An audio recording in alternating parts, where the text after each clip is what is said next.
بسم الله. السلام عليكم ورحمة الله وبركاته.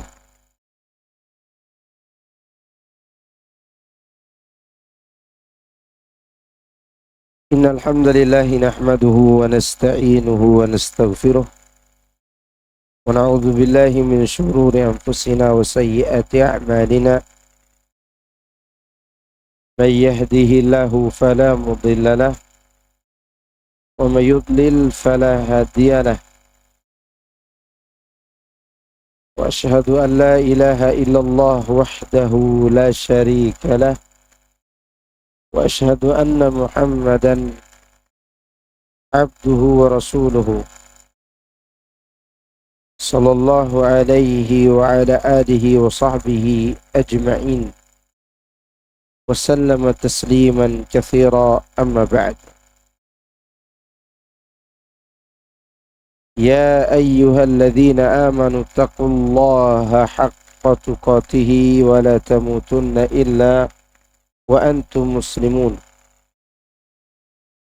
فإن أصدق الحديث كتاب الله، وخير الهدي هدي محمد صلى الله عليه وسلم، وشر الأمور محدثاتها، فإن كل محدثة بدعة، وكل بدعة ضلالة، وكل ضلالة في النار.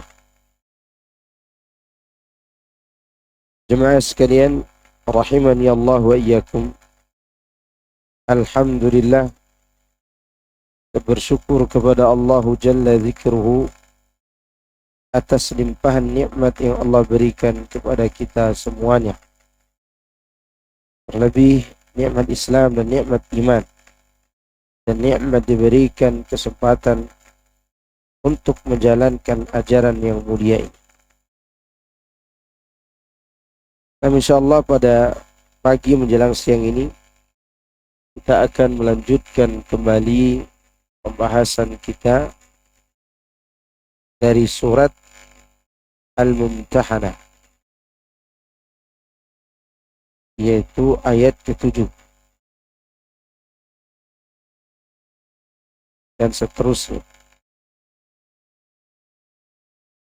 A'udzu billahi minasy syaithanir rajim.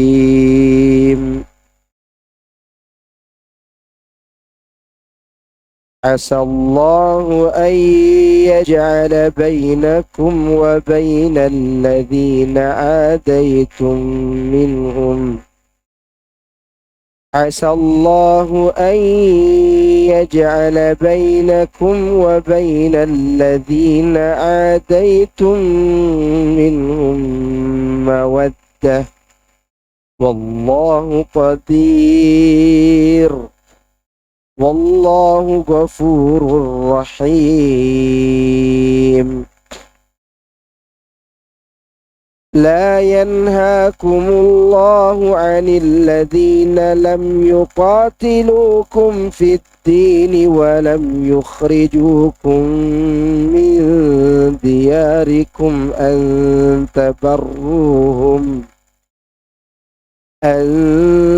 تبروهم وتقسطوا إليهم إن الله يحب المقسطين.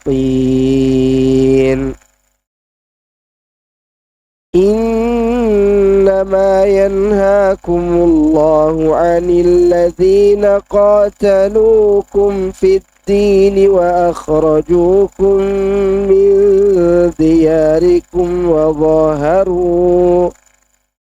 وظاهروا على إخراجكم أن تولوهم ومن يتولهم فأولئك هم الظالمون. يا أيها الذين آمنوا إذا جاءكم المؤمنات مهاجرات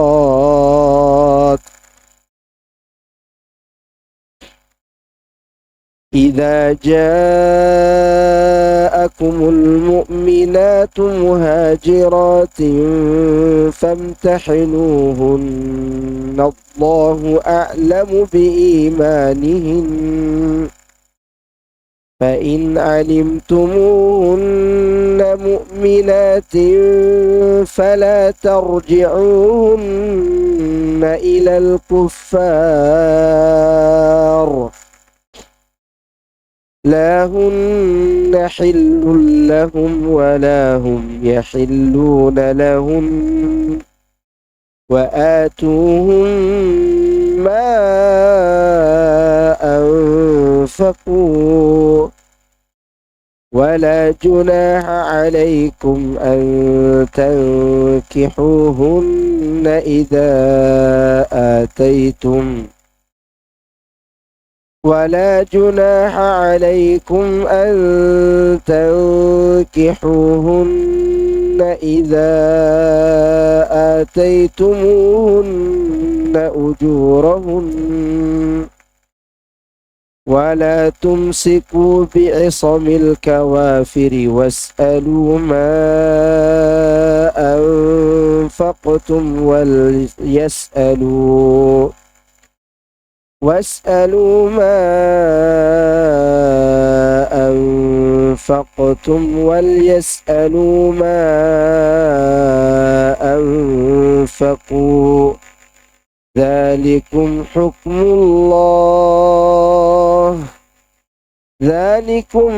الله يحكم بينكم والله عليم حكيم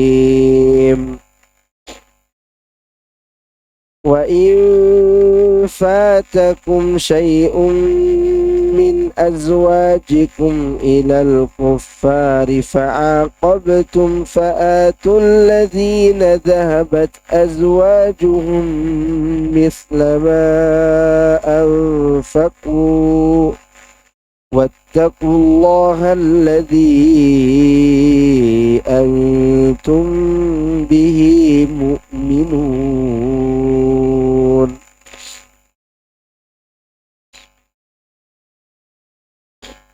Bacakan artinya. Mudah-mudahan Allah menimbulkan kasih sayang antara kamu dengan orang-orang yang kamu musuhi di antara mereka. Dan Allah adalah Maha Kuasa. Dan Allah Maha Pengampun lagi Maha Penyayang. Allah tidak melarangmu untuk berbuat baik dan berlaku adil terhadap orang-orang yang tidak memerangimu karena agama dan tidak pula mengusirmu dari negerimu. Sesungguhnya Allah menyukai orang-orang yang berlaku adil. Sesungguhnya Allah hanya melarangmu menjadikan sebagai kawanmu orang-orang yang memerangimu karena agama dan mengusirmu dari negerimu dan membantu orang lain untuk mengusirmu.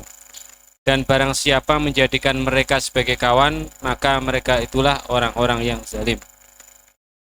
Hai orang-orang yang beriman, apabila datang berhijrah kepadamu perempuan-perempuan yang beriman, maka hendaklah kamu uji keimanan mereka. Allah lebih mengetahui tentang keimanan mereka. Maka jika kamu telah mengetahui bahwa mereka benar-benar beriman, maka janganlah kamu kembalikan mereka kepada suami-suami mereka, orang-orang kafir. Mereka tidak halal bagi orang-orang kafir itu, dan orang-orang kafir itu tidak halal bagi mereka. Dan berikanlah kepada suami-suami mereka mahar yang telah mereka bayar. Dan tiada dosa atasmu mengawini mereka apabila kamu bayar kepada mereka maharnya. Dan janganlah kamu tetap berpegang pada tali perkawinan dengan perempuan-perempuan kafir, dan hendaklah kamu meminta mahar yang telah kamu bayar, dan hendaklah mereka meminta mahar yang telah mereka bayar. Demikianlah hukum Allah yang ditetapkannya di antara kamu, dan Allah Maha mengetahui lagi Maha bijaksana. Dan jika seseorang dari istri-istrimu lari kepada orang-orang kafir, lalu kamu mengalahkan mereka, maka bayarkanlah kepada orang-orang yang kepadanya lari istrinya itu mahar sebanyak yang telah mereka bayar, dan bertakwalah kepada Allah yang kepadanya kamu beriman. Allah berfirman kepada hamba-hambanya yang beriman, Sesudah sebelumnya dia memerintahkan kepada mereka untuk melancarkan permusuhan kepada orang-orang kafir. Selanjutnya Allah mengatakan, asallahu an yaj'ala bainakum wa bainal ladzina 'adaitum minhum mawaddah. Mudah-mudahan Allah menimbulkan kasih sayang antara kamu dengan orang-orang yang kamu musuhi di antara mereka. Maksudnya adalah kasih sayang setelah kebencian, kasih sayang setelah permusuhan, dan kerukunan setelah pertikaian. Wallahu qadir.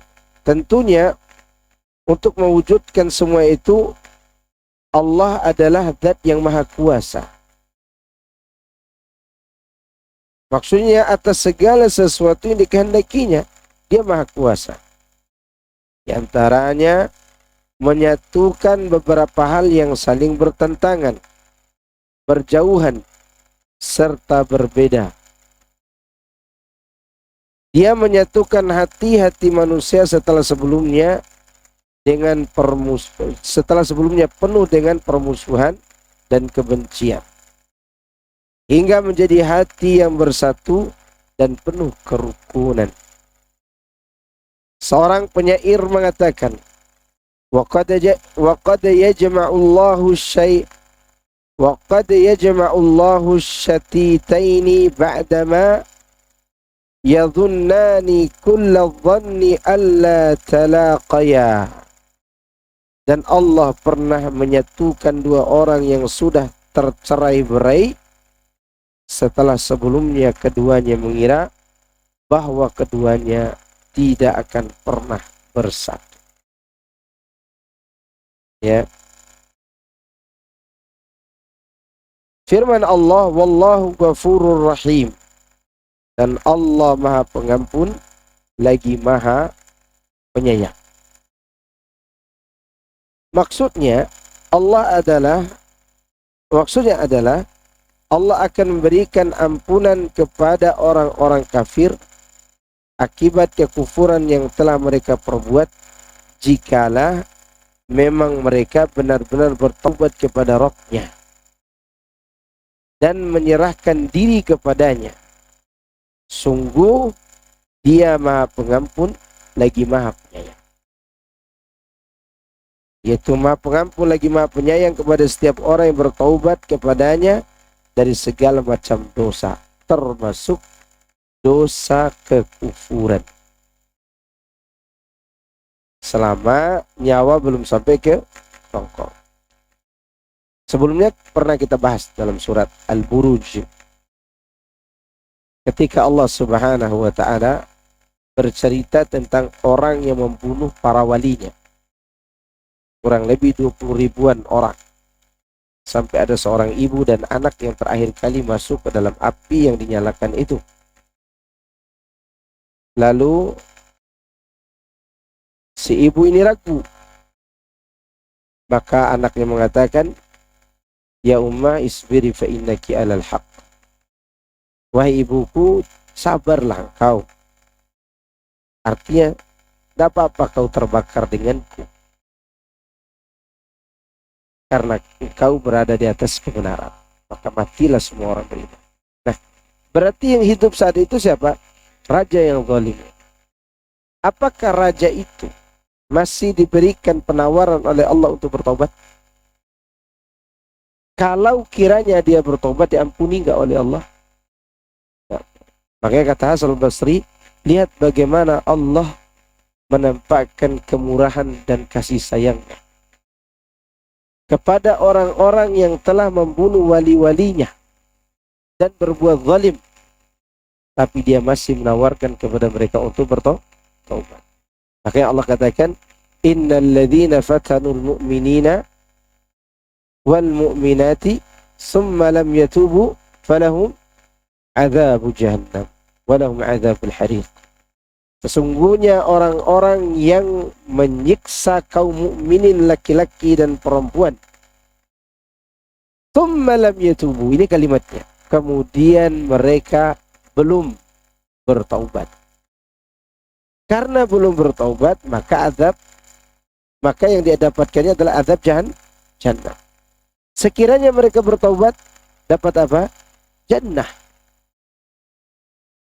dan ampunan.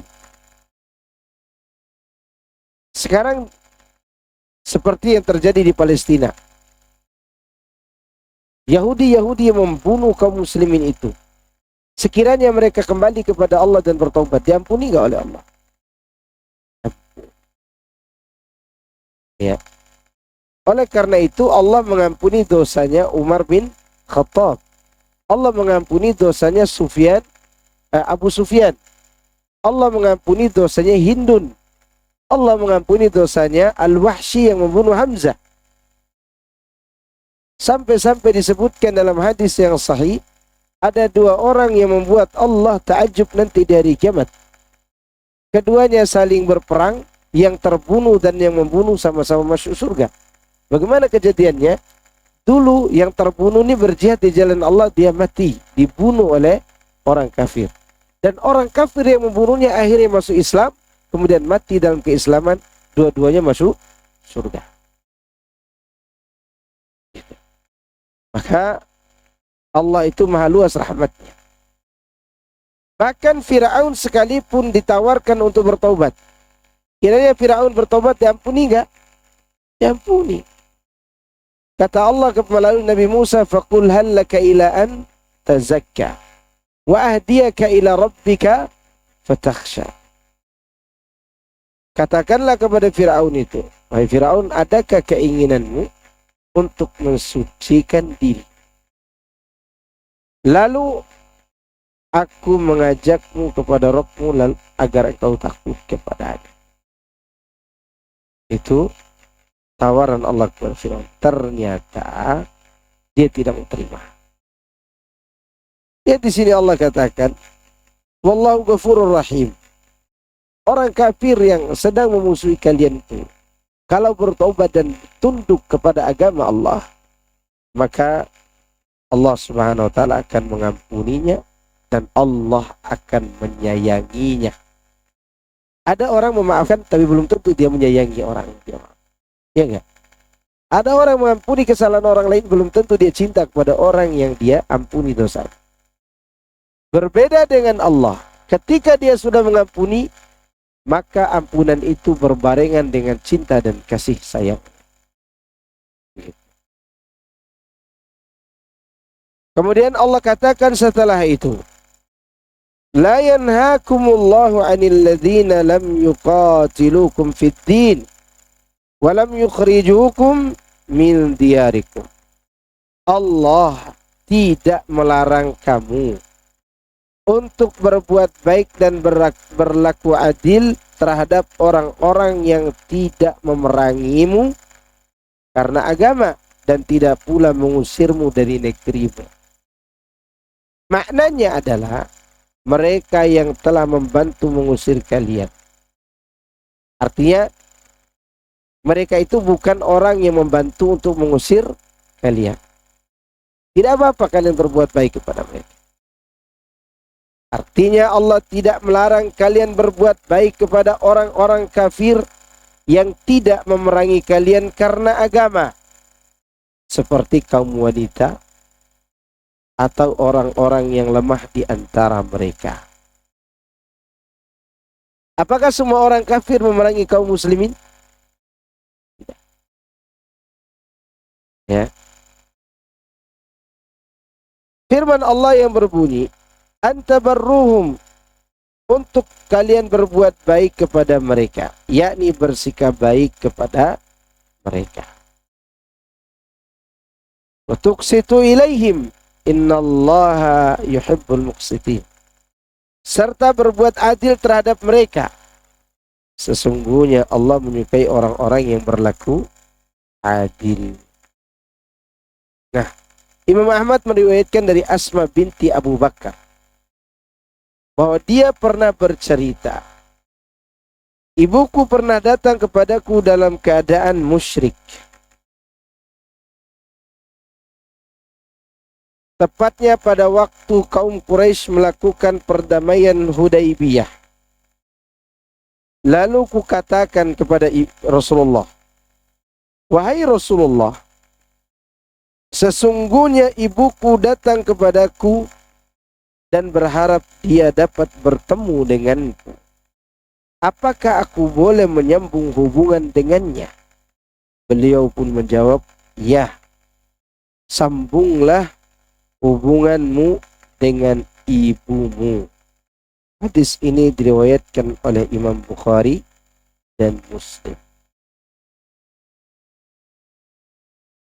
Imam Ahmad juga meriwayatkan, Ari memberitahukan kami, Abdullah bin Mubarak memberitahu kami, Mus'ab bin Sabit berkata kepada kami, Amir bin Abdullah bin Az-Zubair memberitahu kami dari ayahnya, yaitu Abdullah bin Zubair, dia bercerita,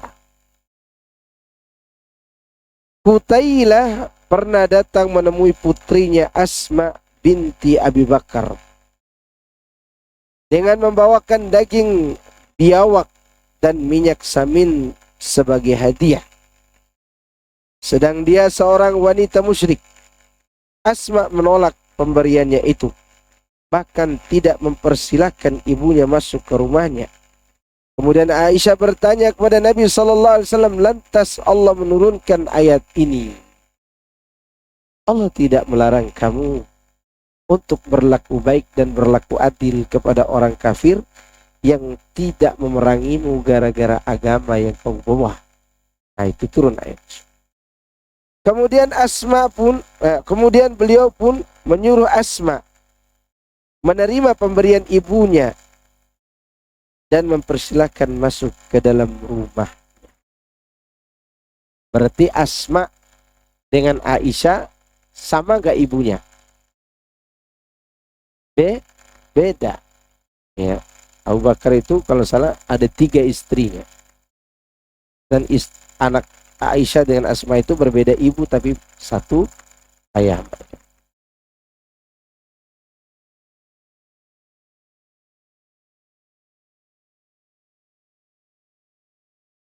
Nah, ini menunjukkan kalau Anda punya saudara, punya ibu, punya paman, punya bibi yang beri hadiah yang halal, terima.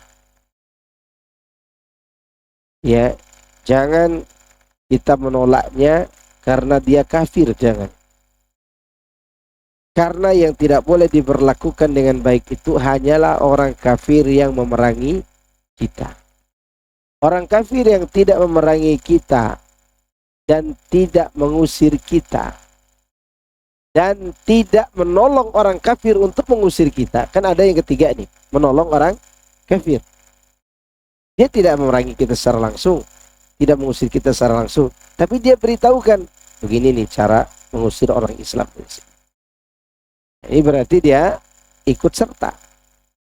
Kalau orang kafir itu lolos dari 3 ini, maka mereka berhak mendapatkan perlakuan baik kita. Kalau tetangga, berarti dia berhak mendapatkan hak tetangga. Kalau kerabat, dia berhak mendapatkan hak kerabat. Ya. Karena kafir itu ada 4 jenis.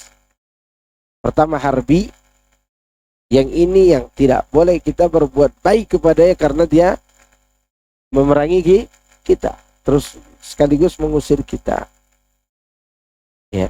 Yang kedua kafir muahad, negaranya menyambung perdamaian dengan negara kita. Ini namanya muahad, boleh diganggu. Yang ketiga musta'man, masuk dengan jaminan keamanan meskipun negara dia sedang berperang dengan negara kita. Ada kafir, negaranya lagi berperang dengan negara kita, lalu dia datang dengan jaminan keamanan. Dengan jaminan apa? Keamanan. Bisa ada visa, ada paspor, ya. Itu kan jaminan keamanan tuh. Maka tidak boleh diperangi dia ini. Tetap kita berbuat baik kepadanya. Yang keempat, kafir zimmi, yaitu orang kafir yang bertetangga dengan kaum muslimin. Rumah-rumah, kampung-kampung, desa-desa, komplek-komplek, itu sekitar itu kafirnya kafir zimmi. Tak boleh diganggu. Harus diperlakukan dengan apa? Baik.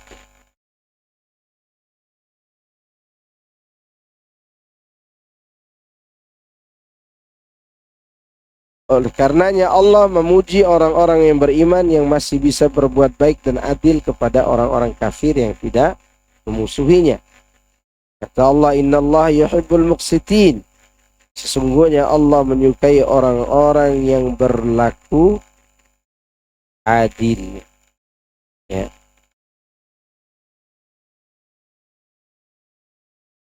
Saya ulangi lagi ya. Orang kafir tadi berapa golongan? Yang pertama, harbi, itu yang dia memerangi, dia mengusir, dia juga membantu orang lain memerangi kita. Ini kafir harbi.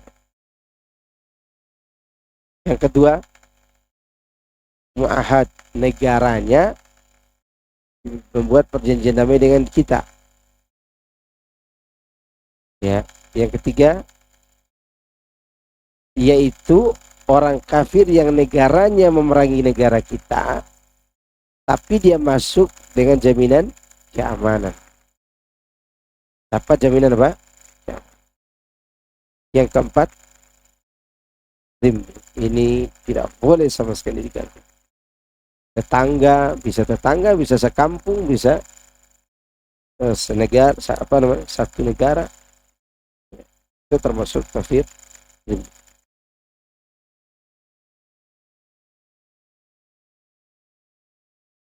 Penafsiran ayat ini sudah disampaikan pada mengenai ayat innallaha yuhibbul muqsitin. Penafsiran ayat ini sudah disampaikan pada pembahasan sebelumnya, surat Al-Hujurat. Disebutkan pula dalam hadis sahih, Rasulullah sallallahu alaihi wasallam bersabda,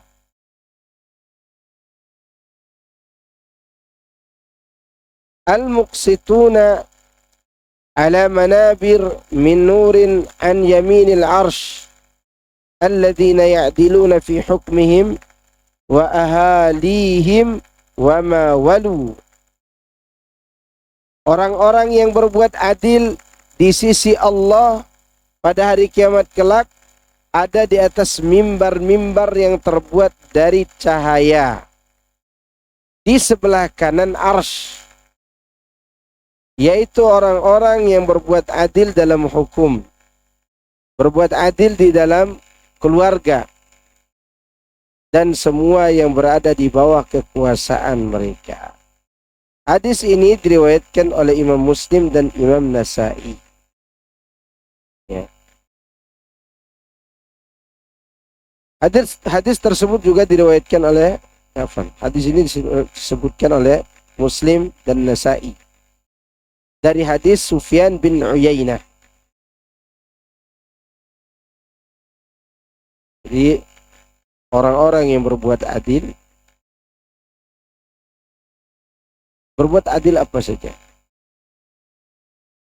maka dia akan mendapatkan mimbar yang terbuat dari cahaya di sebelah kanan arsy Allah. Ya. Karena mereka berhasil berlaku adil dalam menetapkan hukum dan berlaku adil di tengah keluarganya. Berlaku adil di tengah apa? Keluarga. Misalnya pembagian harta. Kalau pembagiannya harta waris, maka laki-laki 2 kali bagian wanita. Kalau yang dibagi adalah harta hibah, maka semua anak dibagi rata. Semua anak dibagi apa? Kecuali ada anak yang mengatakan tidak apa-apa, bagian saya buat adik saya. Kalau hibah, ya, apa bedanya hibah dengan warisan? Warisan itu dibagi setelah mati orang tua. Sedangkan hibah, hak kepemilikan harta tersebut berpindah ke tangan anak-anaknya di saat orang tua itu masih hidup, atau di saat orang tua itu belum sakit yang mengindikasikan dia akan mati. Ini keadilan dalam keluarga.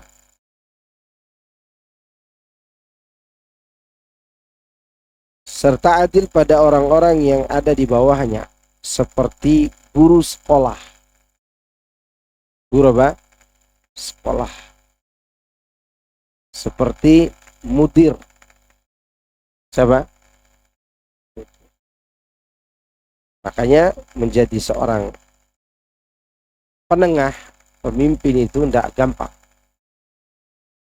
Seperti pemimpin negara, pemimpin daerah. Kalau usah pemimpin negara deh, pemimpin mudir saja. Ada kipas angin yang perlu dimatikan tuh. Ini dimatikan aja.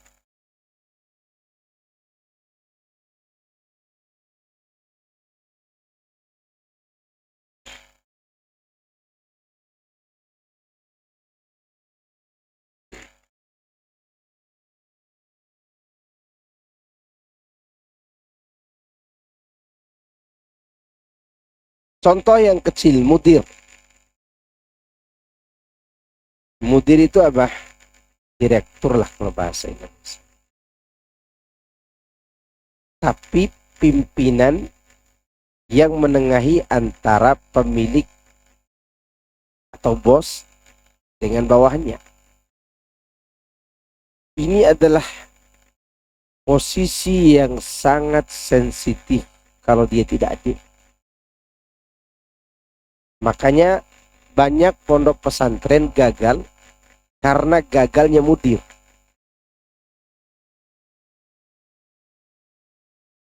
Banyak pondok pesantren itu pecah, gurunya lari, pindah tempat ngajar, bukan karena tidak puas dengan gaji, tapi tidak mendapatkan kebijakan yang adil dari penengahnya.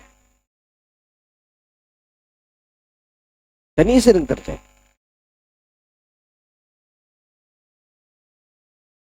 Karena penengah ini adalah pengendali perahu atau kapal.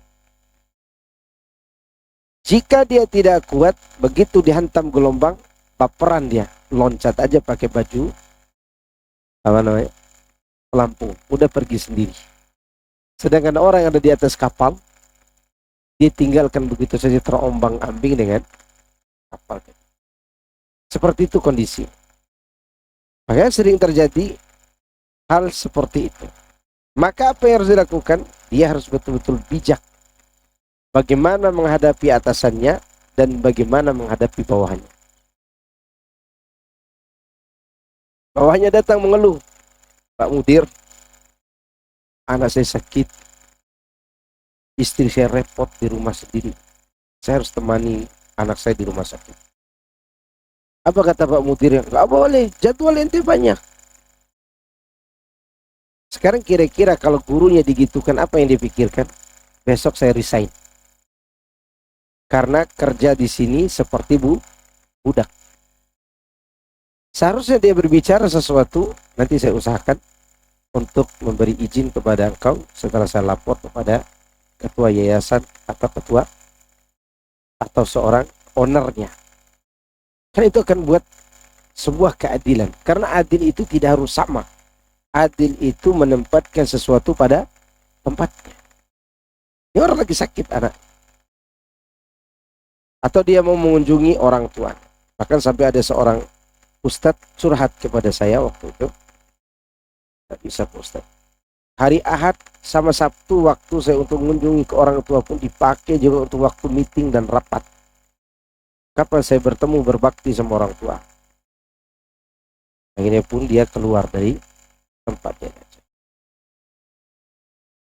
Karena seorang yang membawahi orang lain itu harus betul-betul adil dari segala sisi, ya, dan segala sisi. Dan itu tidak mudah kecuali bagi mereka yang diberikan taufik oleh Allah dan mereka mengilmui daripada tugasnya.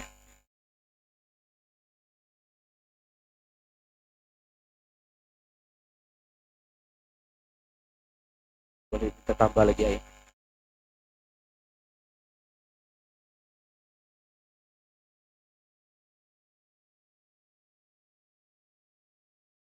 Baik. Ayat selanjutnya. Innama yanhaakumullah 'anil ladzina qataluukum fid din wa akhrajuukum min diyarikum wa dhaharu 'ala ikhrajikum an tawallawhum. Sesungguhnya Allah hanya melarangmu menjadikan kawanmu orang-orang yang memerangi kamu karena agama dan mengusirmu dari negerimu atau membantu orang lain untuk mengusirmu. Allah melarang kamu untuk menjadikan mereka sebagai sahabat atau mencintai mereka atau berloyalitas kepada mereka. Semua itu dilarang. Ya. Maksudnya Allah hanya melarang kalian berteman dengan orang-orang yang jelas-jelas melancarkan permusuhan atas kalian. Lantas mereka pun memerangi dan mengusir kalian. Bahkan mereka itu saling membantu untuk mengusir kalian. Jadi orang-orang semacam itulah yang kita benci. Kita tidak boleh berwala kepada mereka. Allah yang maha perkasa lagi maha mulia melarang kalian menjadikan mereka sebagai teman dekat atau wali. Dan bahkan memerintahkan kalian untuk memusuhi mereka. Kemudian Allah mempertegas ancaman bagi orang-orang yang menjadikan mereka sebagai teman tersebut. Allah mengatakan, wa may yatawallahum fa ulaika humudz zalimun. Dan barang siapa yang menjadikan mereka sebagai sahabat, sebagai kawan, maka mereka itulah orang-orang yang zalim. Zalim lawan dari keadilan. Ya. Kalau berbuat baik kepada orang-orang kafir yang tidak memerangi kita, tidak mengusir kita, tidak saling membantu untuk mengeluarkan kita, itu dianggap sebagai keadilan. Maka sebaliknya, berbuat baik, mengangkat wali dari orang-orang yang memusuhi kita adalah merupakan perbuatan zalim. Lawan dari perbuatan apa? Adil. Dan Allah tidak suka orang yang berbuat kezaliman. Ya. Nah, dari ayat-ayat ini kita mengambil pelajaran bahwa tidak semua orang kafir kita perangi, kita musuhi, tidak. Bahkan sekiranya ada kerabat Anda yang masih kafir, dan Anda suka dan sayang kepadanya secara tabi'iyah, maka itu tidak terlarang. Tidak apa? Terlarangnya itu berbuat baik kepada orang yang memusuhi, atau dia tidak perang angkat pedang tapi sering memberi informasi kepada orang kafir, ini kelemahan mereka, ini kelemahan mereka. Berarti dia membantu. Wajib untuk dibenci orang. Ya, seperti Rasulullah membenci orang-orang munafik.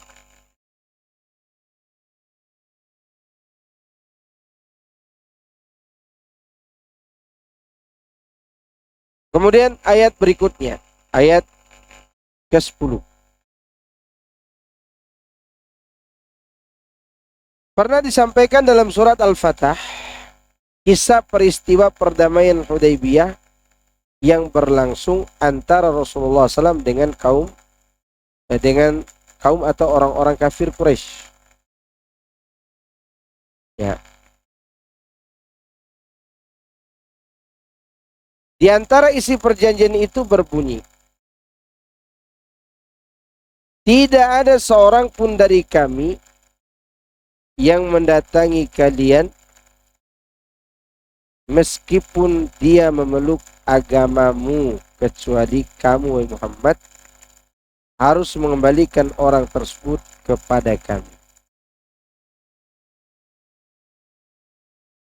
Dalam riwayat yang lain disebutkan, tidak seorang pun dari kami yang datang kepadamu meskipun sebagai pemeluk agama Islam, melainkan kamu harus mengembalikannya kepada kami.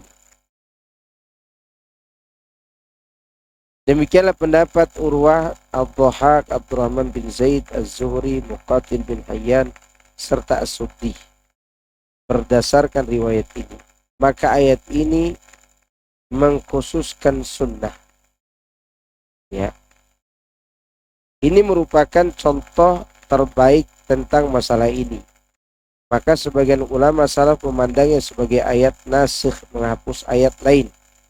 Sebab sesungguhnya Allah SWT memerintahkan mereka para hamba yang beriman, jika wanita-wanita yang ikut berhijrah datang kepada mereka, hendaklah wanita-wanita itu diuji terlebih dahulu. Jika telah diketahui bahwa mereka adalah wanita yang beriman, maka mereka tidak boleh dikembalikan kepada orang-orang kafir. Karena wanita-wanita itu tidak halal bagi mereka dan juga sebaliknya. Tadinya ada perjanjian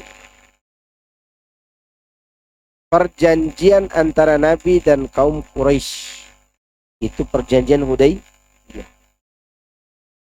Di antara isi perjanjian itu yang harus dijalankan, bila ada orang Quraisy sudah beriman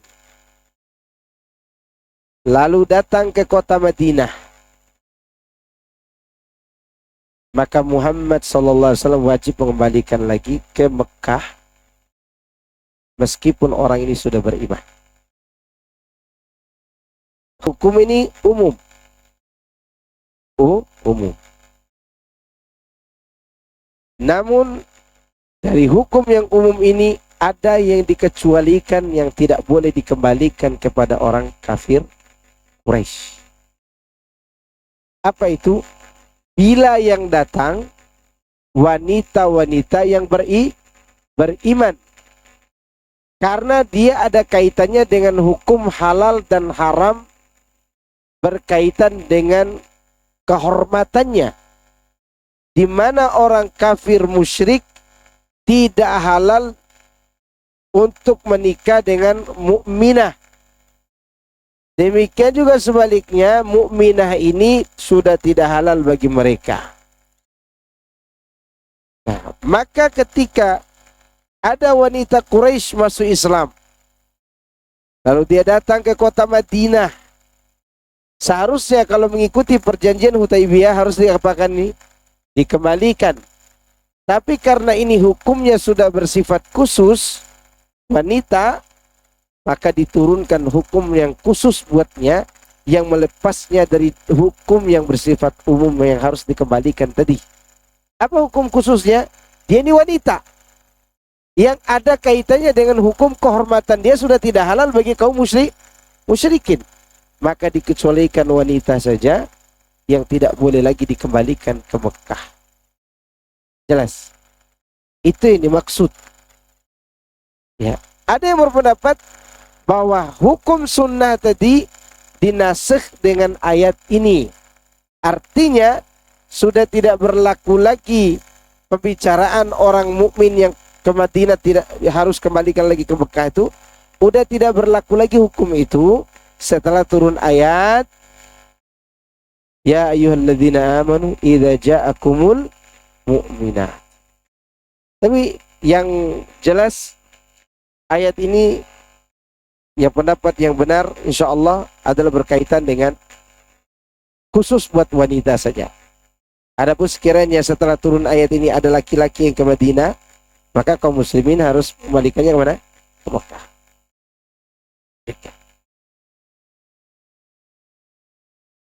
Itu isi daripada perjanjian Hudaybiyah yang pernah dibahas di surat Al-Fatihah. Dan kami sebutkan biografi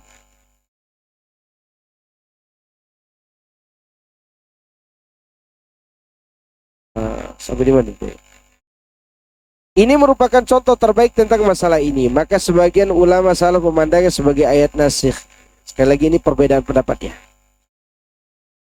Sebab sesungguhnya Allah memerintahkan kepada para hamba yang beriman, jika wanita-wanita itu ikut berhijrah dengan hijrah datang kepada mereka, hendaklah wanita-wanita itu diuji terlebih dahulu keimanannya. Jika telah diketahui bahwa mereka adalah wanita-wanita yang beriman, maka mereka tidak boleh dikembalikan kepada orang-orang kafir, karena wanita itu tidak halal bagi mereka, demikian juga sebaliknya. Dan telah kami sebutkan dalam biografi Abdullah bin Ahmad bin Jahash dalam kitab Mustad Al-Kabir melalui jalan Abu Bakar bin Abi Asim dari Abdullah bin Abi Ahmad bahwa dia mengatakan Ummu Kulsum binti Uqbah bin Abi Mu'ayth berhijrah. Lihat, saya ulangi. Ummu Kulsum binti Uqbah bin Abi Mu'ayth berhijrah. Lalu kedua orang saudaranya Amarah dan Al-Walid menemui Rasulullah SAW. Kedua orang tersebut berbincang dengan Rasulullah SAW agar beliau berkenan mengembalikan saudara perempuannya kepada mereka. Maka Allah Azza wa Jalla mengecualikan para wanita. Tadi sudah kita sebutkan. Yang benar hukumnya pengecualian. Khususnya di perjanjian yang telah dibuat antara Rasulullah dengan orang musyrik itu, sehingga Allah melarang orang-orang yang beriman mengembalikan para wanita yang berhijrah kepada orang-orang musyrik. Ya. Dan Allah pun menurunkan ayat tentang pengujian mereka. Sedikit saya sebutkan. Siapa itu Ummu Kulsum binti Uqbah bin Abi Mu'ayth? Ummu Kulsum anak perempuannya Uqbah bin Abi Mu'ayth. Perlu kita ketahui bersama, orang yang paling buruk perlakuannya kepada Nabi SAW waktu di Mekah, ini orangnya nih. Ini orangnya, Uqbah bin Abi Mu'ayth. Yang mencekik Nabi, yang menginjak tengkuk Nabi waktu beliau sujud, Uqbah ini orangnya. Dan permusuhannya kepada Nabi SAW dimulai di akhir tahun kelima kenabian. Orang ini sebelumnya akhlaknya bagus. Uqbah bin Abi Mu'ayth, orangnya baik, dermawan, bahkan mengundang Rasulullah makan ke rumahnya. Selama 5 tahun lebih dia tidak pernah menyentuh sehelai rambutmu dari Nabi SAW. Kapan dia ganas dan memusuhi Nabi? Ketika tersebar berita dia telah memeluk Islam karena karena dia pernah mengakui agama Muhammad sebagai agama yang baik. Berita itu tersebar dan dia pun diboikot oleh sahabatnya karena dianggap telah meninggalkan ajaran nenek moyang. Gara-gara diboikot itu dia bertemu sahabatnya, kenapa kau memboikot aku? Dijawab oleh sahabatnya, karena kau berpindah agama. Kata dia, aku tidak berpindah agama.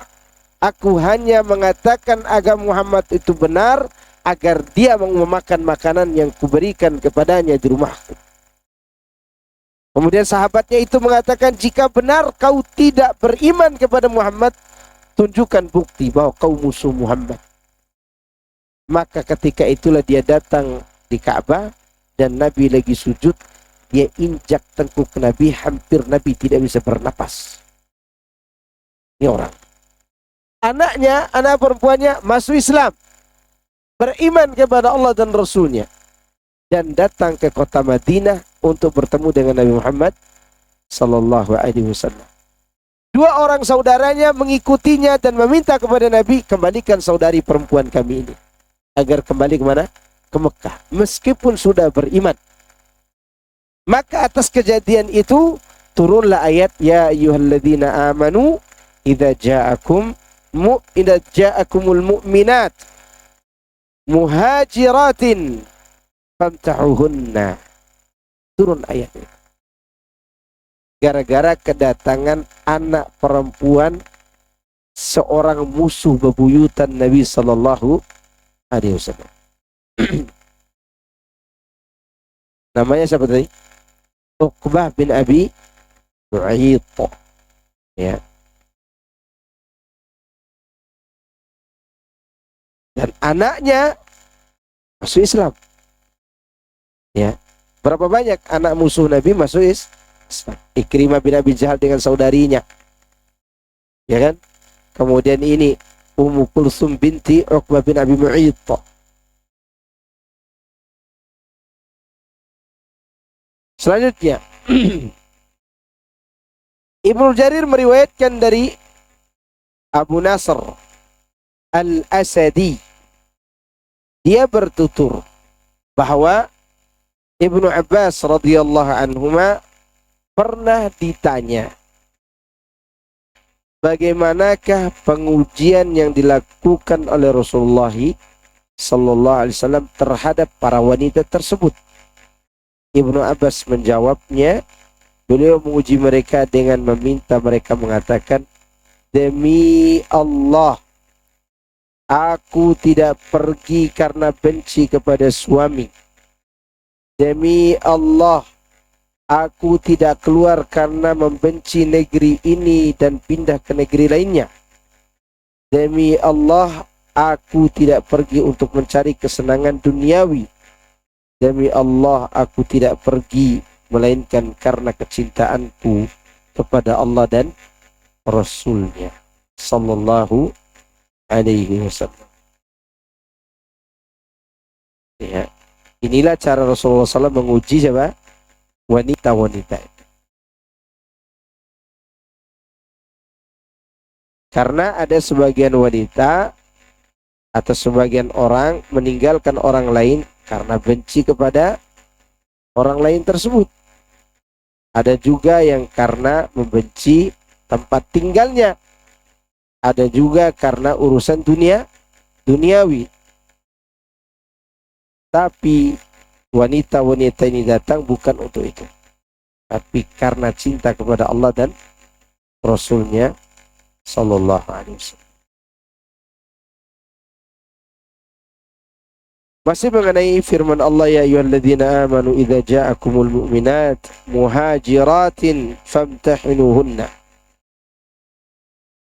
Al-Aufi mengisahkan dari Ibnu Abbas bahwa dia pernah berkata, beliau menguji keimanan para wanita itu dengan meminta mereka mengucapkan syahadat, asyhadu an la ilaha illallah wa asyhadu anna Muhammadan abdullahi wa rasuluh. Kalau mereka bersedia mengucapkan hal tersebut, maka sikap mereka tersebut akan diterima, yakni dibenarkan oleh beliau sallallahu alaihi wasallam. Ini menunjukkan bahwa Nabi sallallahu alaihi wasallam, beliau ketika tidak mendapat wahyu tentang batin seseorang, dia akan menerima hukum zahirnya. Kenapa Rasulullah bisa tahu orang munafik itu munafik? Karena memang Allah yang beritahukan batin mereka itu. Jika Rasulullah sallallahu alaihi wasallam tidak mendapat beritanya, beliau tidak akan menjustifikasi hati orang. Seharusnya Nabi bisa aja curiga, nih pura-pura nih. Apalagi anaknya Uqbah yang datang nih. Ya kan?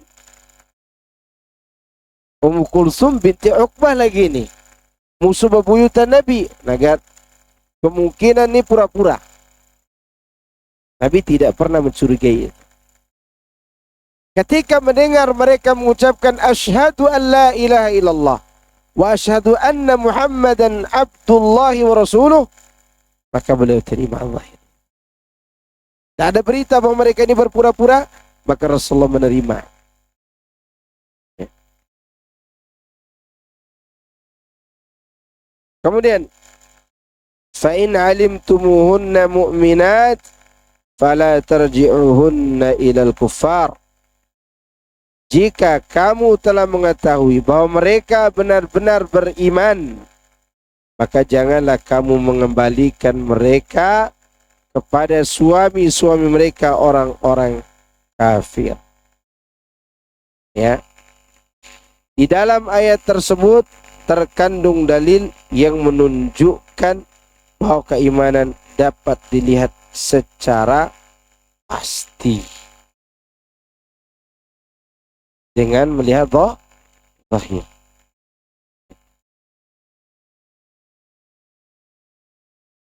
Misalnya ibu-ibu punya keluarga atau bapak-bapak punya keluarga yang dulunya dia kafir, ketika dia mengetahui ibu-ibu sudah kaya raya, masuk Islamlah dia gara-gara melihat kekayaan itu.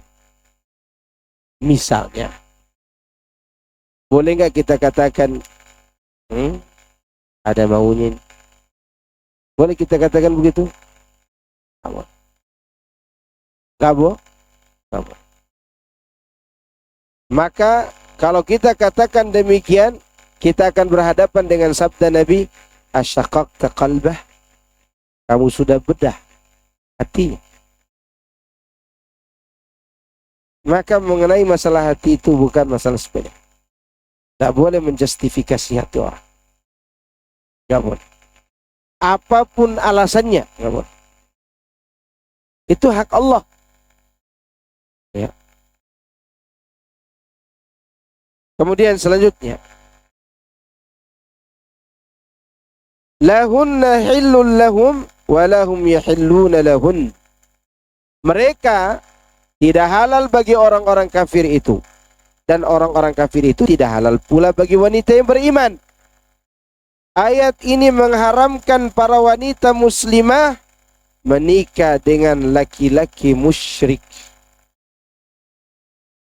Padahal pada permulaan Islam, laki-laki musyrik diperbolehkan menikah dengan wanita muslimah. Contoh mana? Yaitu anak Rasulullah SAW menikah dengan anaknya Abu Lahab. Menikah dengan anak paman Nabi. Berarti kalau Ummu Kulsum dan Ruqayyah menikah dengan pamannya sendiri, menikah dengan sepupu Nabi. Nabi punya sepupu, anaknya Abu Lahab. Abu Lahab punya anak laki-laki. Nah, anak laki-lakinya Abu Lahab ini sepupunya Nabi. Berarti statusnya kalau dibawa kepada Ummu Kulsum dan Ruqayyah, paman mereka. Tapi halal karena ini sepupu Nabi, sepupu ayahnya, bukan ayah kandung, bukan adik kandung ayahnya. Berarti boleh seorang wanita menikah dengan sepupu ayahnya, boleh nggak? Boleh. Seperti contoh mana? Ali dan Fatimah. Ali itu seharusnya pamannya Fatimah, karena Ali sepupunya Rasulullah SAW. Nah, waktu itu masih boleh wanita muslimah bertahan dengan laki-laki yang musyrik. Tapi setelah turun ayat-ayat yang mengharamkannya, maka tidak diperbolehkan. Termasuk ayat ini. Berdasarkan hal tersebut, terlaksanalah pernikahan Abul As bin Rabi' dengan putri Rasulullah SAW, Zainab radhiyallahu anha.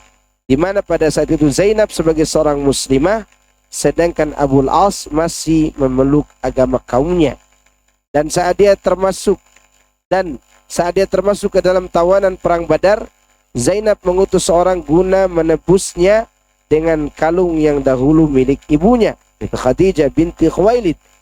Pada saat melihatnya, hati Rasulullah SAW merasa pilu sekali, sehingga beliau pun berkata kepada kaum muslimin, "Idza ra'aitum an tutliqu laha asiraha faf'alu." Jika kalian memutuskan membebaskan tawanannya, lakukanlah. Jadi Zainab binti Muhammad sallallahu alaihi wasallam punya suami namanya siapa tadi? Abul As, yang waktu itu masih memeluk agama musyrik. Nah, Zainab seharusnya bisa aja dia nego kepada ayahnya. Tolong dong bebaskan suami saya. Tidak bisa. Karena untuk membebaskannya harus ada aturan. Apa aturannya? Bayar. Zainab mau membebaskan suaminya, dia harus membayar dengan menggunakan kalung pemberian ibundanya. Siapa ibundanya? Khadijah. Siapa itu Khadijah? Istri Nabi yang paling beliau cintai, yang pernah dapat salam langsung dari Allah. Hati Rasulullah pilu melihat kejadian ini. Maka beliau mengatakan kepada para penjaga, para prajuritnya, jika kalian memiliki keputusan atau berpendapat untuk membebaskan suami daripada Zainab ini, maka lakukan. Maka bebas. Maka mereka pun melakukannya. Dan Rasulullah SAW membebaskannya dengan syarat kaum kafir Quraisy harus mengirimkan Zainab kepada beliau. Dia pun memenuhi permintaan Rasulullah SAW tersebut dan menepati janjinya kepada beliau dengan mengirimkan Zainab yang diutus kembali bersama Zaid bin Harithah radhiyallahu anhu. Maka setelah itu Zainab pun bermukim di Madinah setelah perang Badar. Hal ini terjadi pada tahun kedua Hijriyah hingga suaminya memeluk Islam pada tahun 8 Hijriyah. Kapan suaminya masuk Islam? Waktu Fatu Mekah. Maka pada saat itu Rasulullah SAW mengembalikan Zainab kepada suaminya dengan pernikahan pertama yang tidak meminta mahar yang baru. Ya. Hal ini sebagaimana telah diriwayatkan oleh Imam Ahmad dari Ibnu Abbas, Rasulullah SAW mengembalikan putrinya yaitu Zainab kepada Abul As. Hijrahnya dari suaminya tersebut sebelum suaminya memeluk agama Islam berlangsung selama 6 tahun. Dengan tetap memberlakukan pernikahan yang pertama dan tidak melakukan persaksian dan mahar kembali. Ya. Demikian juga yang diriwayatkan oleh Abu Dawud, Tirmidzi dan Ibnu Majah. Di antara mereka ada juga yang berpendapat bahwa hal tersebut terjadi setelah 2 tahun dan itulah yang benar karena masuk Islamnya Abul As terjadi 2 tahun setelah diharamkannya wanita muslimah dinikahi laki-laki musyrik. Jadi ada 2 pendapat. Kapan Abul As ini masuk Islam? Kalau dikatakan tahun 8, berarti itu sudah turun ayat diharamkannya kaum mukminah dinikahi orang-orang musyrik. Pendapat kedua yaitu 2 tahun setelah ditawan. 2 tahun setelah apa? Dibebaskan dari tawanan. Berarti belum turun ayat. Ya, yang menunjukkan bahwa masih sah pernikahan mereka yang sebelumnya. Dan ini pendapat yang benar menurut Ibnu Katsir. Imam Tirmidzi berkata, la ba'sa bihi, tidak ada masalah dengan sanad hadis di atas. Dan kami tidak mengetahui sisi hadis ini. Ya. Mungkin hadis ini bersumber dari hafalan Daud bin Al-Husayn. Dan aku pernah mendengar Abdul Humaid, ini pembahasan hadisnya ya. Hadis Ibnu Abbas ini baik sanadnya, tetapi yang lebih tepat diamalkan adalah hadis Amr bin Shu'aib. Baik. Ini berkaitan dengan sanad hadis di atas. Artinya begini, kisah Abu Asim ini adalah kisah yang menentukan hukum. Bolehkah mempertahankan status nikah sebelum masuk Islam dengan suami yang belum menceraikannya, atau setelah itu dia masuk Islam, atau harus nikah ulang? Gitu. Maka kalau dilihat daripada pendapat kedua, jika seorang wanita sudah masuk Islam duluan, suaminya memilih beberapa tahun kemudian belum masuk Islam, maka otomatis masuk Islamnya istri tadi menceraikan mereka berdua. Menceraikan mereka berdua. Kecuali mereka berdua sama-sama masuk Islam, maka tidak perlu nikah ulang. Tidak perlu apa? Beda, itu 2 hal yang berbeda hukum. Ya. Ini mengenai pernikahan Zainab dengan Abul As. Jumhur ulama mengatakan, memberi jawaban ikhwal hadis di atas, bahwa hal itu merupakan satu perkara khusus. Mungkin saja Zainab belum sempat menyelesaikan iddah dari talak suaminya itu. Sebab menurut kebanyakan ulama, jika seorang wanita sudah selesai iddahnya, lalu tidak ada rujuk dari suaminya, maka nikahnya batal. Dan menurut ulama lainnya, jika seorang wanita yang menyelesaikan iddahnya, maka dia punya pilihan. Apabila ia mau, boleh tetap berpegang pada tali pernikahan dan meneruskannya. Dan jika mau, dia juga boleh membatalkannya, pergi dan menikah lagi. Jadi begini, ada yang berpendapat kenapa mereka tidak nikah ulang waktu itu. Karena di saat diceraikan oleh Abul As, ya, Zainab masih memiliki masa iddah. Maka suaminya masih boleh apa? Merujuk. Tapi sekiranya wanita ini memilih sudah selesai masa iddah dan dia memilih untuk tidak bertahan dengan suaminya, maka di saat itu dia boleh menikah lagi. Ya, dan itu hukum yang berlaku.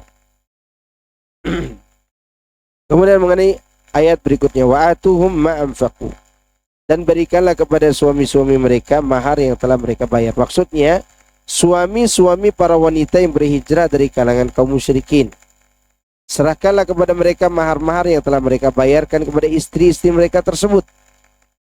Demikian dikemukakan oleh Ibnu Abbas. Ya. Wala junaha alaikum an tankihuhunna idza ataitumuhunna ujurahunna. Kalian tidak berdosa kalau kalian mau menikahi wanita-wanita itu, jika kalian memberi mahar kepada mereka. Yani jika kalian telah memberikan mahar kepada mereka, maka nikahkanlah mereka dengan tetap berpegang pada persyaratan seperti telah selesainya masa iddah, adanya wali dan lain-lain. Nah, pertanyaannya adalah, wanita yang muslimah, orang tuanya masih Nasrani. Kita tidak bicara musyrik ini, kita bicara Nasrani dulu. Karena Nasrani itu sebelum masuk Islam wanitanya boleh dinikahi. Sekarang pertanyaannya adalah, bapaknya kafir, maksudnya Nasrani atau Yahudi. Anak perempuannya masuk Islam, dilamarlah oleh laki-laki mukmin dan diterima oleh wanita. Sekiranya mereka melangsungkan pernikahan, siapa walinya wanita ya?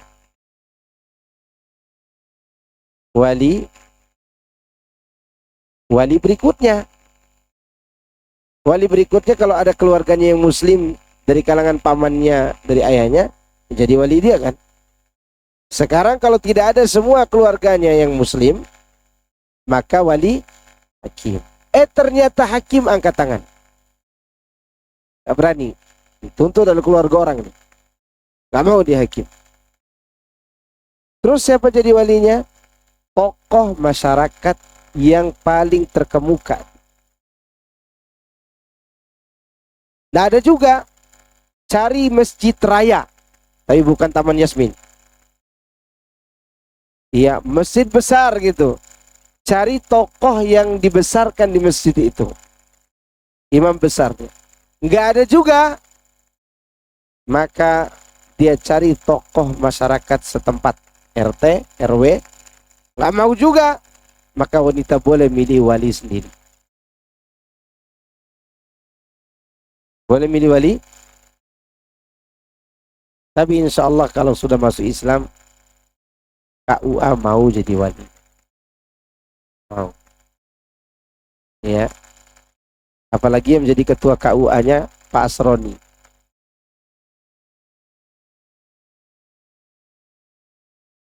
Ini menunjukkan bahwa jadi walinya bukan ayahnya lagi. Oke, pertanyaan kedua. Wanitanya masih Nasrani. Ayahnya juga Nasrani. Siapa yang akan mengawininya ketika dilamar oleh seorang laki-laki muslim? Siapa walinya?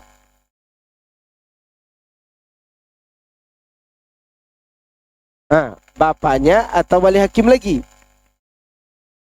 Bapaknya. Dasar dalilnya? Itu harus ada dalilnya. Surat Al-Maidah ayat 51. 51 ya, waktu kasus Ahok. Itu kan pembicaraan masalah wali tidak hanya berkaitan dengan pimpinan negara itu, tapi itu juga berkaitan dengan wali nikah. Coba untuk perhatikan ayat 51 ini. Ya ayyuhalladzina amanu la tattakhidul yahuda wan nasara awliya'a. Awliya. Ba'duhum awliya'u ba'din. Ini dalilnya. Sebagian mereka menjadi wali bagi sebagian yang lain. Ini juga berlaku dalam bab pernikahan. Jadi walinya seorang wanita Nasrani adalah bapaknya sendiri jadi wali nikah. Ya. Cuma tidak enak nanti ketika maharnya seperangkat alat sholat. Karena si wanita ini tidak sholat. Nasrani. Pertanyaan ketiga. Masih bertanya juga. Bapaknya masuk Islam. Anaknya Nasrani. Tapi mau dinikahi oleh orang Islam. Siapa jadi walinya? Itu jadi masalah itu. Jawaban untuk ini tunggu pekan depan aja. Tentu tetap yang menjadi walinya adalah orang-orang Nasrani sendiri, bukan ayah. Bukan apa? Ayah. Masih berdasarkan dalil tadi. Ba'duhum awliya'u ba'di. Jelas. Sebagian mereka menjadi wali bagi sebagian yang lain. Baik, kita lanjutkan yang ini. Itu adalah merupakan hukum yang berlaku dalam munakahat. Tapi setelah turun ayat larangan menikahi musyrik dan musyrikah, sama sekali tidak boleh orang beriman menikahi wanita musyrikah. Beda ahlul kitab dengan musyrik.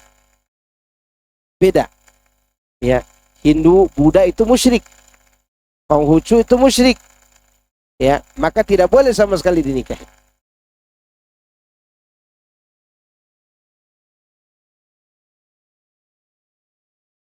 Kita lanjut pada ayat berikutnya. Wala tumsiku bi'isamil kawafir. Dan janganlah kamu tetap berpegang pada tali perkawinan dengan perempuan kafir. Demikian termasuk pengharaman dari Allah kepada para hambanya yang beriman. Jadi mereka diharamkan menikahi wanita-wanita musyrik dan tetap bertahan hidup berumah tangga dengan mereka. Itu sudah dilarang. Ya. Dan adalah hadis sahih dari Az-Zuhri, dari Urwah, dari Al-Miswar, dari Marwan bin Al-Hakam, bahwa ketika Nabi SAW mengadakan perjanjian dengan orang-orang atau kaum kafir Quraisy pada peristiwa Hudaybiyah, beliau didatangi oleh wanita-wanita mukminah, lalu diturunkan ayat ini. Ya. Pada saat itu juga Umar bin Khattab menceraikan 2 orang istrinya. Salah seorang diantaranya kemudian dinikahi oleh Muawiyah bin Abi Sufyan, serta seorang lagi dinikahi oleh Sofwan bin Umayyah. Ketika turun ayat larangan seorang mukmin menikahi wanita musyrikah, Umar waktu itu punya 2 istri yang masih musyrikah. Ya, belum masuk Islam. Ketika turun ayat tidak boleh lagi bertahan dengan wanita musyrikah, maka dia ceraikan istrinya dua-duanya. Dan tidak ada cinta sinetronnya, ada. Iya. Sudah terlalu cinta karena ada histori kehidupan. Itu namanya drama Korea. Ini bicara hukum. Bicara apa?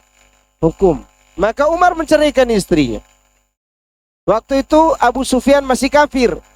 Mantannya Umar dinikahi oleh siapa? Abu Sufyan. Dan satunya lagi dinikahi oleh Sofwan bin Umayyah. Abu Sufyan masuk Islam, Sofwan tidak. Asal masuk Islam juga Sofwan. Lupa aneh. Nanti insya Allah kita cek kembali.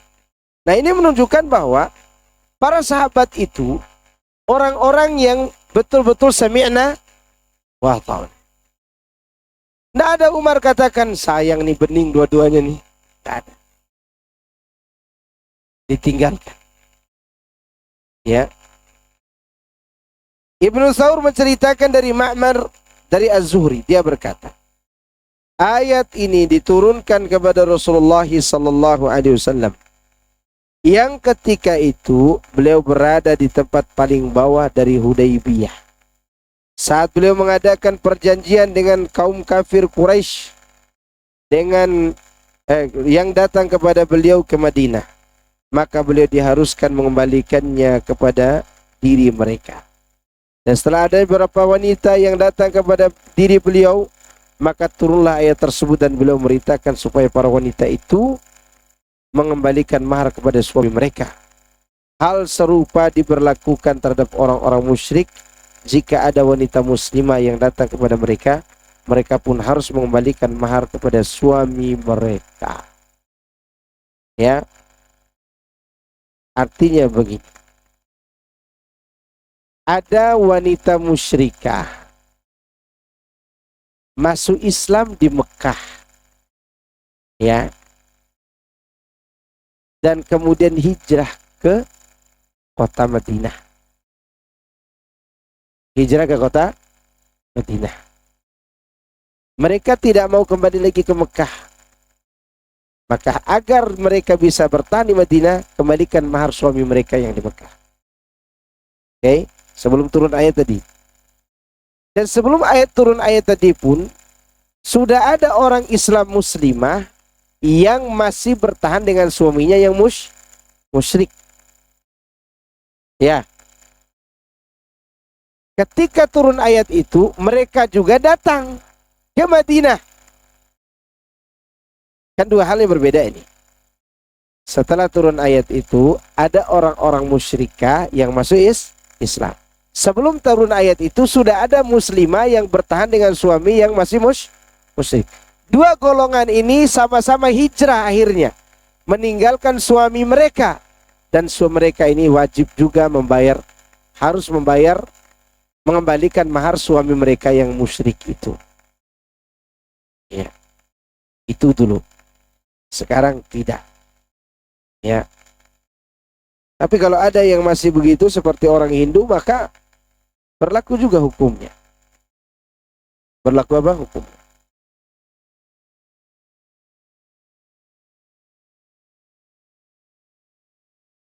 Muhammad bin Ishaq. Siapa? Ya.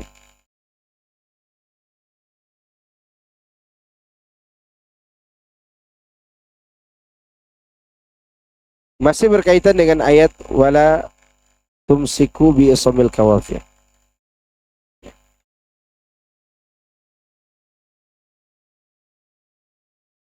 Demikianlah pendapat Abdurrahman bin Zaid bin Asim.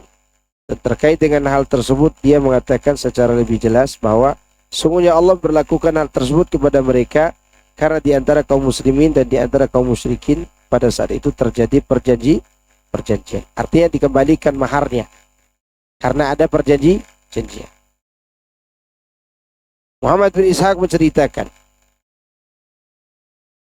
dari Az-Zuhri, pada hari itu Umar bin Khattab menceraikan Qaribah binti Abi Umayyah bin Al-Mughirah.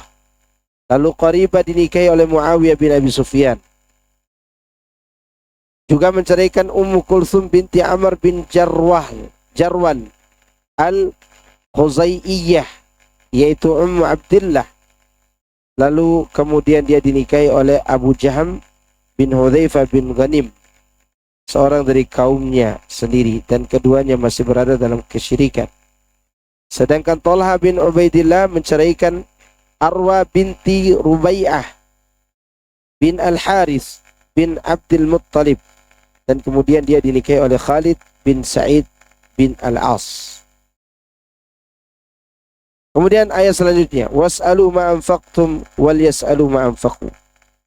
Maksudnya ialah hendaklah kalian meminta kembali mahar dari istri-istri kalian yang pergi kepada orang-orang kafir jika mereka tidak mau masuk Islam, dan hendaklah orang-orang kafir itu meminta kembali mahar dari istri-istri mereka jika berhijrah kepada kaum muslimin. Ini hukum yang timbal balik. Jika ada orang wanita muslim masuk agama musyrik dan mau pergi kepada orang musyrik, mana mahar satu? Kembalikan.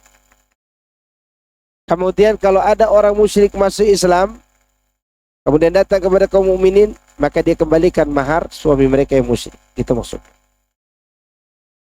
Itulah hukum yang berlaku yang Allah tetapkan di antara kalian, yakni yang terdapat dalam perjanjian. Tetapi pengecualian itu untuk kaum wanita.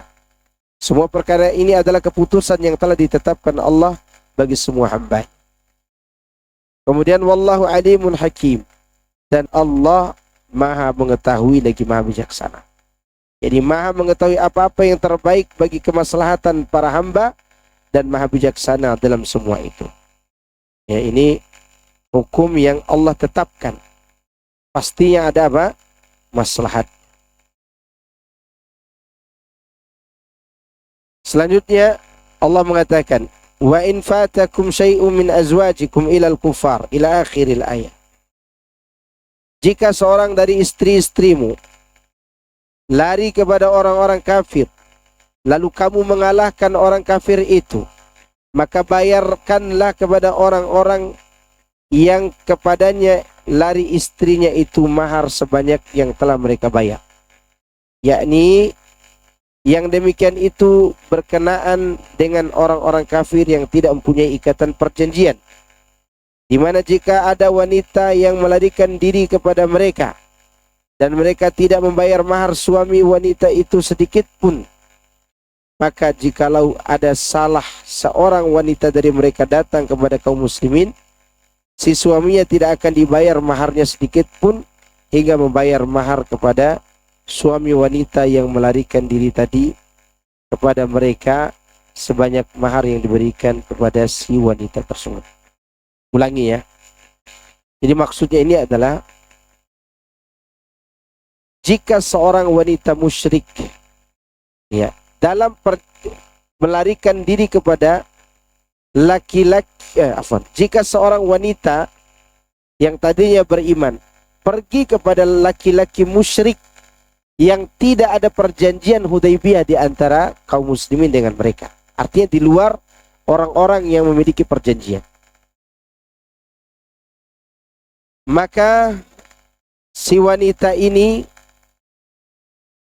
wajib mengembalikan mahar kepada suaminya yang muslim. Oke?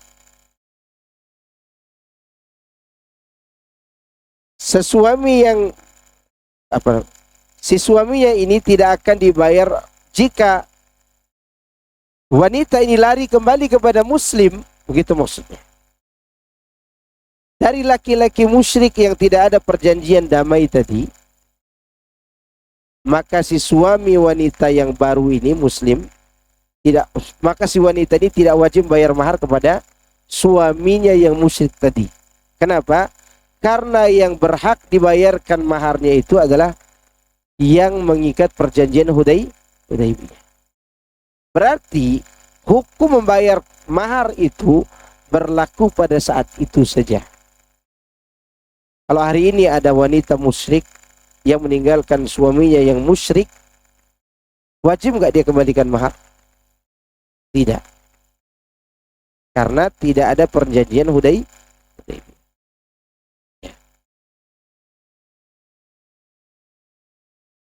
Az-Zuhri berkata, orang-orang mukmin mengakui hukum Allah sehingga mereka mau melaksanakan apa yang diperintahkan atas mereka, yakni membayarkan mahar bagi kaum musyrikin yang telah diberikan kepada wanita, ya kaum wanita mereka kaum muslimin. Sedangkan kaum musyrikin tidak mau mengakui hukum tersebut sehingga mereka pun enggan menjalankan segala yang diperintahkan atas mereka berupa membayar mahar kepada kaum muslimin sesuai dengan kesepakatan bersama. Maka itu Allah berfirman kepada orang-orang yang beriman dengan ayat tadi. Jika setelah ayat ini turun masih ada istri dari kaum muslimin yang pergi kepada kaum musyrik, maka orang-orang mukmin pun diharuskan mengembalikan kepada suaminya mahar yang telah dibayarkan atas istrinya yang diambil dari mahar yang ada di tangan mereka. Mereka diperintahkan agar membayarkan mahar itu kepada kaum musyrikin sejumlah mahar yang mereka bayarkan kepada istri-istri mereka yang beriman dan berhijrah. Jika masih ada sisa, maka dikembalikan kepada kaum musyrikin. Pada saat itu ya, Al-Aufi menceritakan, andai istri seorang muhajirin bergabung dengan orang kafir, Rasulullah SAW merintahkan untuk memberikan sebagian harta rampasan perang kepada orang tersebut sejumlah mahar yang telah diberikan. Jadi yang diperintahkan untuk membayar mahar kepada muslim yang ditinggalkan istrinya ini siapa? Orang dari harta rampasan apa? Perang. Jadi begini. Istri orang muslim ini meninggalkan muslimnya. Seharusnya musyrik ini membayar kepada muslim itu mahar. Ya enggak? Tapi tentu dia tidak mau. Karena dia tidak mau mengikuti hukum Allah. Lalu muslim yang ditinggalkan oleh istri tadi, kemana dia akan dapat ganti maharnya? Dari harta rampasan perang. Ya. Ternyata kaum muslimin menang dalam peperangan ini. Si istri si muslim ini sudah bergabung dengan kaum kafirin dan dia tidak mendapatkan pengembalian mahar. Dari mana dia dapatkan pengembalian mahar? Dari harta yang didapatkan dalam peperangan. Dan dia dapat harta itu sejumlah mahar yang diberikan kepada mantan istrinya yang durhaka tadi. Ya. Yang melarikan apa? Itu yang dimaksud fa'aqabtum. Lalu kalian memenangkan peperangan. Maka berikanlah kepadanya semisal dengan apa yang dia berikan kepada istrinya yang melarikan diri tadi. Demikian pula yang diungkapkan oleh Masruq, ya, dan juga Ibrahim, Qatadah, Muqatil bin Hayyan dan Abdahak, Sufyan bin Husain dan Az-Zuhri. Pendapat yang inilah yang dikemukakan oleh sebagian para sahabat. Yang demikian itu jelas tidak bertentangan dengan pendapat pertama, sebab jika memungkinkan yang pertama maka itulah yang terbaik, dan jika tidak diambilkan dari ghanimah yang diambil dari kaum kafir. Pendapat terakhir ini lebih luas dan ia menjadi pilihan Ibnu Jarir. Jadi begini, kalau musyriknya mengikuti syarat kembalikan mahar, maka itu yang terbaik, ya kan? Tapi kalau tidak, maka pendapat yang mengatakan diambil dari harta rampasan perang itulah yang lebih luas. Sekira cukup itu bisa disampaikan. Semoga ini bermanfaat bagi kita semuanya. Semoga Allah Azza wa Jalla memasukkan kita dalam golongan orang-orang Islam yang beriman dan soleh di dunia dan di akhirat. Pak Ustadz, Silakan. bertanya mengenai pernikahan antar agama di Indonesia kan sudah diberlakukan. Nah, ini bagaimana kalau misalnya seorang muslimah nikah dengan yang kafir, itu bagaimana hukumnya setelah hukumnya. Kalau lihat dari ayat yang Bapak sampaikan. Haram Terima kasih. hukumnya. Assalamualaikum warahmatullahi wabarakatuh. Waalaikumsalam warahmatullahi. Haram hukumnya wanita muslimah menikah dengan kafir manapun. Hukumnya apa? Haram. Tetapi yang dibolehkan adalah laki-lakinya boleh menikah dengan wanita ahli kitab, yaitu Yahudi dan Nasrani. Itu pun dipilih. Tidak semua ahlul kitab, karena ada ahlul kitab yang berzina, ada ahlul kitab yang menjaga diri. Yang boleh dinikah itu ahlul kitab yang menjaga diri. Masih adakah? Masih ada. Tapi kan muslimah lebih banyak, masih banyak. Ngapain ngambil ahlul kitab? Ya. Sudahlah banyak, tidak berani diambil lagi. Ada yang lain? Izin tanya Ustaz, Assalamualaikum warahmatullahi wabarakatuh. Waalaikumsalam warahmatullahi wabarakatuh. Ini Ustaz, seorang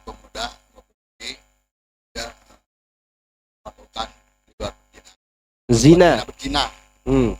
Nah, dari sampai sekarang dia udah hampir 7 bulan mau dinikahkan, belum dinikahkan. Kan si wanita ini Islam, sedangkan lakinya non Muslim. Eh, Nah, udah gitu kapan untuk dinikahkannya? Tidak sah nikahnya. Tidak sah. Suruh dia melahirkan dan bertaubat kepada Allah. Duduk itu apa? Tunggu suaminya, calon suaminya itu masuk Islam. Iya, suruh masuk Islam dulu. Sah. Tidak sah. Mengerikan sekali pertanyaannya. Makasih. Assalamualaikum warahmatullahi wabarakatuh. Waalaikumsalam. Pak Ustadz, Tidak sah kalau dia menikah. Tapi dia berzina, harus bertobat kepada Allah. Tidak boleh juga dia gugurkan. Itu sehingga jadi dilema hidupnya. Pastinya aib kelihatan ini buruknya zina itu. Maka suruh dia bertaubat kepada Allah. Kemudian dia melahirkan anaknya. Jangan nikah dengan orang kafir itu. Bertaubat dengan taubat yang betul-betul taubat nasuha. Mudah-mudahan datang laki-laki baik dalam kehidupan. Dan jangan orang tuanya mengusir dia dari rumah. Karena kalau diusir dari rumah, dia malah akan lebih buruk lagi keadaannya. Dia akan lari kepada agama lain. Dosa dia berzina, dosa dia kafir lebih besar daripada dia berzina. Dan ini kejadian sejak dulu pernah ada cerita di sini. Wanita muslimah yang berjilbab akhirnya dia murtad gara-gara dia hamil. Kemudian orang tuanya tidak menerima. Dan kemana dia akan pergi? Ya kepada yang menghamilinya. Menghamilinya mengatakan, kamu akan saya nikahi jika kau pindah agamaku. Ini sangat menyedihkan. Sudahlah muslimah dihamili oleh laki-laki kafir. Yang dihamili oleh laki-laki muslim saja itu mengerikan. Apalagi dihamili oleh orang-orang kafir. Sudahlah kafir, Hindu lagi, musyrik. Buddha lagi, musyrik. Alhamdulillah.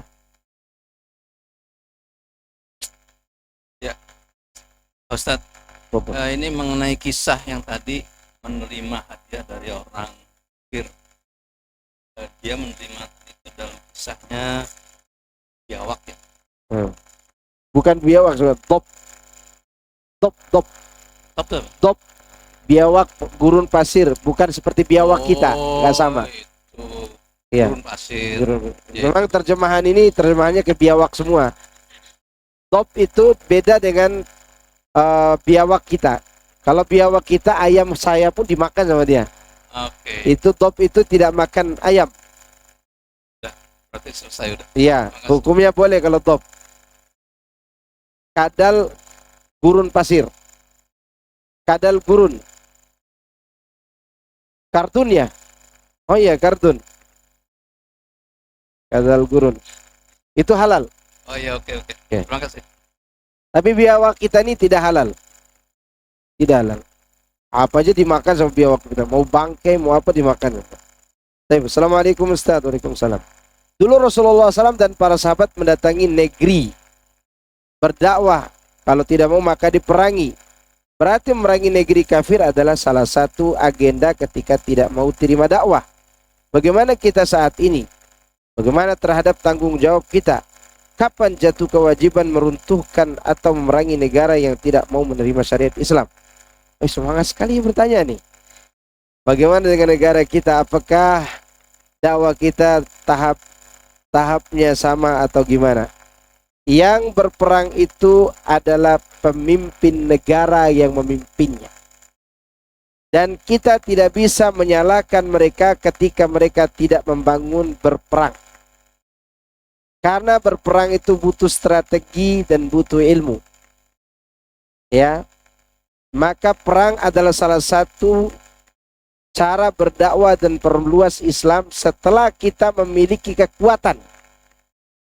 Sekarang perang kita adalah perang dakwah dengan lisan dan juga media sosial ini. Dan alhamdulillah dakwah yang masif di media sosial itu adalah dakwah salafiyah. Iya. Karena yang lainnya sibuk dakwah dengan mencari followers, kita sibuk menjelaskan tauhid. Adapun berperang, tunggu komando dari pemimpin negara. Tapi pemimpinnya gini-gini amat, tidak ada ngajak-ngajak perang. Dia bukan tidak mau berperang, tapi dia lebih luas ilmu dan wawasannya daripada kita tentang keadaan di luar sana. Apakah sekarang kita ikut berperang misalnya di Palestina, lebih besar maslahat atau lebih besar mudarat? Itu mereka yang tahu, punya tanggung jawab, pemerintah. Ya mungkin yang mau disinggung ini adalah negara Saudi. Kenapa dia tidak ikut berperang? Anda tahu mereka berperang atau tidak? Mereka tidak seperti selebay orang Indonesia yang kalau mau memberi uang 100.000 eksperimennya 200 kali. Mereka itu mengumpulkan uang triliunan, tidak pernah dilakukan eksperimen. Nah, bantu, kata bantu. Apakah ada bantuan prajurit? Itu rahasia mereka. Ya, rahasia mereka. Karena orang sekelas Syekh Abdul Razak pun tiba-tiba ada biografi dia pernah ikut berperang, padahal tidak pernah ada cerita dia berperang. Syekh Abdul Razak yang begitu lemah lembut itu, dia pernah menjadi apa? Prajurit perang melawan Yahudi di waktu dulu. Dia ikut perang, operasi militer. Ternyata dia ulama di Saudi saat ini, ya kan? Sekarang kalau kita mau ikut perang misalnya, sekarang tiba-tiba pergi perang, saya yakin kita hanya menghabiskan logistik. Kenapa? Tidak tahu cara perang.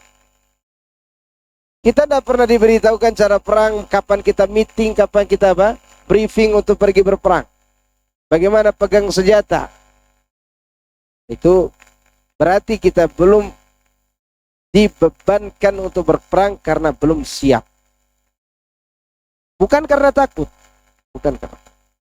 Ya, insya Allah orang Indonesia itu tidak takut, tidak pengecut.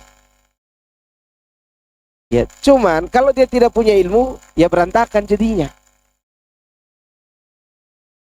Baik, ini mengenai perang.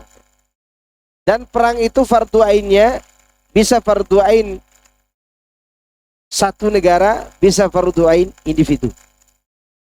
Kapan fardu ain satu negara? Kepada semua laki-laki harus ikut berperang ketika negara kita diserang. Sudah tidak perlu izin pemerintah kalau itu, semua harus perang yang memiliki kekuatan. Kepada ibu-ibu dan anak-anak. Yang kedua, semua diperintahkan oleh pemimpin. Pemimpin berkata, kalian perang semuanya. Kecuali yang punya alasan yang betul-betul syar'i. Ketiga, wajib ain karena keahlian tertentu.